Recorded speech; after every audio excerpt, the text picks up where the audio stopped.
और उमर बंदयाल साहब ने जब वो चीफ जस्टिस थे उन्होंने बेंच बना दिया जी।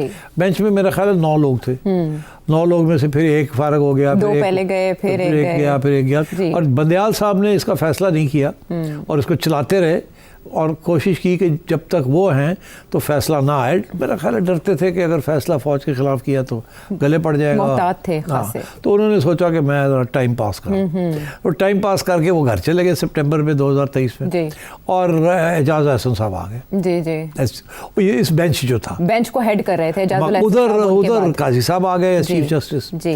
काजी साहब ने कहा मैं नहीं हाथ पाता है, वो पहले ही निकल गए थे बेंच से। हाँ, अच्छा, हाँ वो पहले निकल गए थे। अच्छा, तो अब एजाज एहसन साहब ने जजमेंट दे दी जी, 4-1 से आई थी, 4-1 से जजमेंट दे दी कि जी मिलिट्री कोर्ट्स है अनकॉन्स्टिट्यूशनल फॉर सिविलियंस। अब पसूड़ी पे आ गई है कि है, ठीक है जी। तो उसके बाद चैलेंज कर लिया, केयर टेकर गवर्नमेंट थी काकड़ साहब की, वो आप समझे एस्टैब्लिशमेंट की अपनी गवर्नमेंट थी, उन्होंने फौरन इसको चैलेंज कर लिया सुप्रीम कोर्ट में जी, ठीक है। वो जो उसको बैठे हुए थे कौन, काजी साहब जी।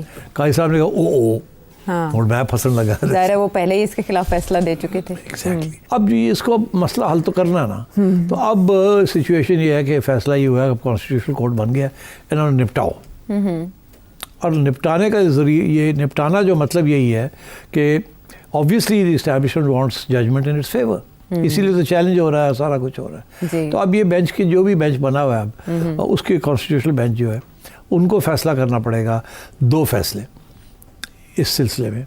एक ये कि क्या अंडर द कॉन्स्टिट्यूशन क्या और under the army act can civilians be tried in a military court. अच्छा, तारीख में civilians have been tried in a military court, Pakistan में भी और इंडिया में भी, यस यस, ज़ियाउल हक के ज़माने में in other times civilians have been tried in a military court and been court martialled, and then कुछ किसी को रिप्रीव मिल गई, किसी को पार्डन मिल गया, कभी सज़ा भी होगी। अच्छा, मगर ये इशू अब खड़ा हो गया है। अच्छा, और इस माहौल, पहले जो माहौल था it was against trial of civilians और मिलिट्री कोर्ट्स, क्योंकि थोड़ी सी जजेस थोड़े से ऐसे हो रहे थे, अब वो ज़्यादा नहीं हो सकते ऐसे, तो इसलिए अब देखना ये है कि ये बेंच जो है ये क्या फ़ैसला करता है। तो ये it's a very important case, पर मेरा अपना ख्याल है कि बहुत प्रेशर है कि ये सिविलियंस कोर्ट, मिलिट्री कोर्ट्स के अंदर ट्रायल होनी चाहिए if they violate the army act, ठीक।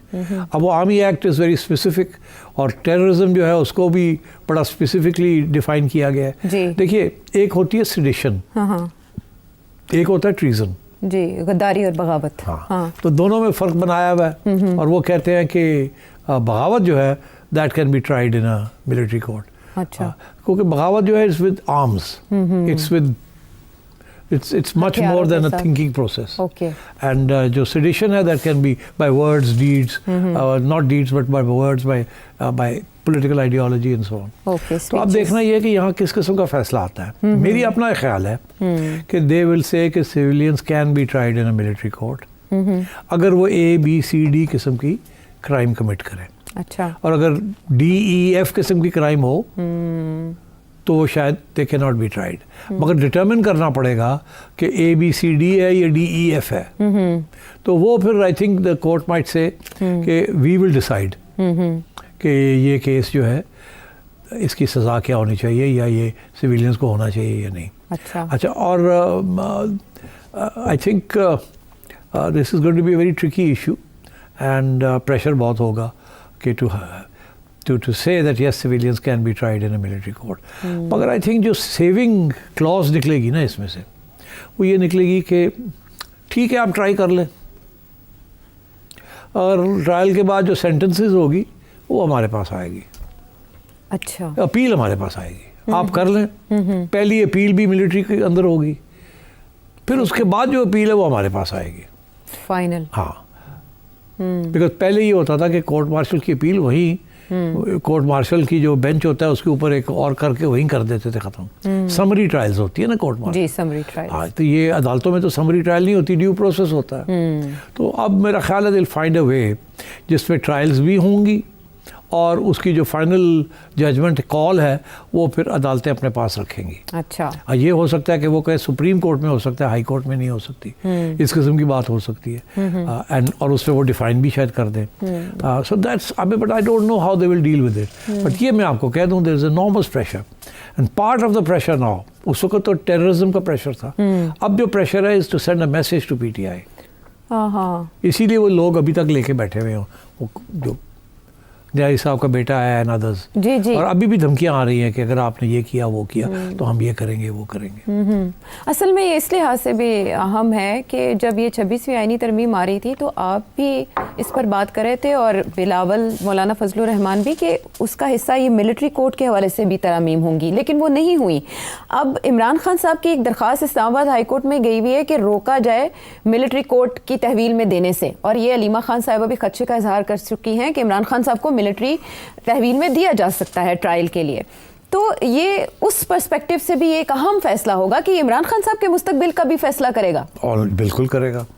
तो उसकी वजह यह है ना कि अभी खबरें जो आ रही हैं ना कि फैज़ हमीद साहब, जनरल फैज़ हमीद साहब की कन्विक्शन या ट्रायल जो है वो ख़त्म हो गई है, अब कन्विक्शन आने वाली है, अनाउंसमेंट होने वाली है। जी। अब वो खुफिया हुआ है। पहले ये हमें कहा गया था, जो सोर्सेज थी वो ये कह रही थी कि इमरान खान को और फैज़ हमीद को इकट्ठा ट्राई करना है, बिकॉज ऑफ कंस्पिरेसी थी ना। जी। अब वो हो सकता है कि उन्होंने फैसला किया हो कि पहले फैज़ हमीद साहब को कर दिया जाए कुछ, अच्छा, और ताकि एक मैसेज बड़ी स्ट्रॉन्ग चली जाए, और उसके बाद फिर खान के ऊपर तलवार रखे कि तुम बिहेव योरसेल्फ, नहीं तो तुम्हें भी यहाँ ले आएंगे एंड वील सेंटेंस यू। अच्छा, तो आई थिंक इस किस्म की कुछ चीज़ें चल रही हैं behind the scenes, but let's wait and see. दो चीज़ों को इंतज़ार करें। I don't want to make any predictions, this is a very dangerous matter, इसमें अदालतें are involve and one should never make a prediction about what the जजेस are going to say, और indeed even what a court martial is going to do. So, but I think you will see a judgment on the Faiz case. Okay. And I think you will see कि the sword of Damocles वो खान साहब के sir के ऊपर लटकी रहेगी। खतरे की तलवार है। ये तो बिल्कुल ऐसे है जैसे in line with your prediction kind of, के पहले फैज़ हमीद साहब को सजा होगी, और वो भी एक इशारा ही होगा बानी पीटीआई के लिए। तो अब आपके ख्याल में ये जो सिविल नाफरमानी की तहरीक उन्होंने ऐलान किया, इस पर तो उनके अपने लीडर्स डगमगा गए हैं कि ये तो उन्होंने बगैर सोचे समझे। सिविल डिसोबीडियंस कामयाब नहीं हुई हमारे इलाकों में जी। याद है आपको कि जब बांग्लादेश का इशू चल रहा था जी, तो 1970 में शेख मुजीब ने बांग्लादेश के अंदर भी सिविल डिसोबीडियंस की कॉल दी थी, और वो बहुत सक्सेसफुल थी, और उसकी कॉल की वजह से फिर आर्मी एक्शन प्रपोज किया गया, बिकॉज सारा बांग्लादेश रुक गया था, and it was seen as a sign of बगावत।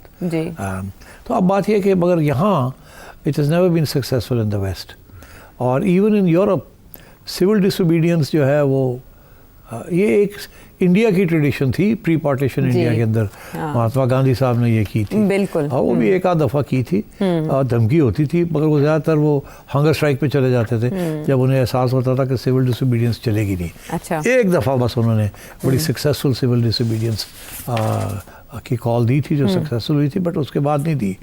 सो आई थिंक खान साहब की जो सिविल डिसोबीडियंस की कॉल है that will not work, and इसीलिए परेशानी है कि अब क्या किया जाए, कौन सा कार्ड खेला जाए। कोई कहता है हंगर स्ट्राइक, कोई कहता है अब civil disobedience and so on.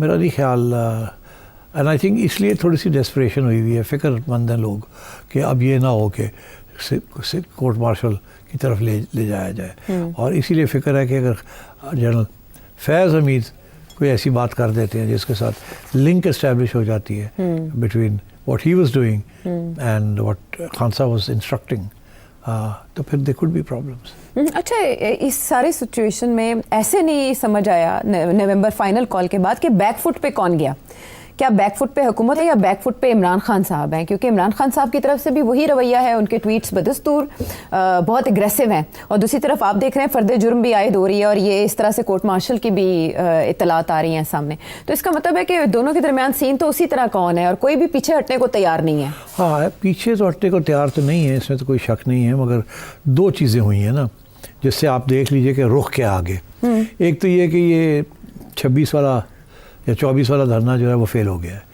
अब नया धरना नहीं हो सकता, लॉन्ग मार्च ऐसे नहीं हो सकती, बहुत लोग मायूस हैं, बददिल हो चुके हैं, लड़ाई झगड़े शुरू हो गए हैं। सो एक तो खान साहब वो फेल हो गए हैं, अच्छा। वो उसका उनका कोशिश यही थी कि इसको इस्लामाबाद डी चौक तक पहुँचाया जाए और वहाँ जाके 50,000 बंदा बैठ जाए और गवर्नमेंट जो है वो डेड लॉक हो जाए, तो फिर कुछ ना कुछ हरकत में होगा कुछ। वो तो हुआ नहीं। So on that round government has succeeded और द एस्टैब्लिशमेंट हैज सक्सीडेड। दूसरा राउंड ये है कि ये खान साहब के पास अब कौन से कार्ड्स रह गए हैं, कोई कार्ड नहीं रह गए, इसलिए उन्होंने एक तरफ तो ये एक कमेटी भी बना दी है to talk to the stakeholders. अब मैंने कल इस पर तबसरा किया था, not to the establishment, not to the government, but to stakeholders. तो थोड़ा ओपन छोड़ दिया ना।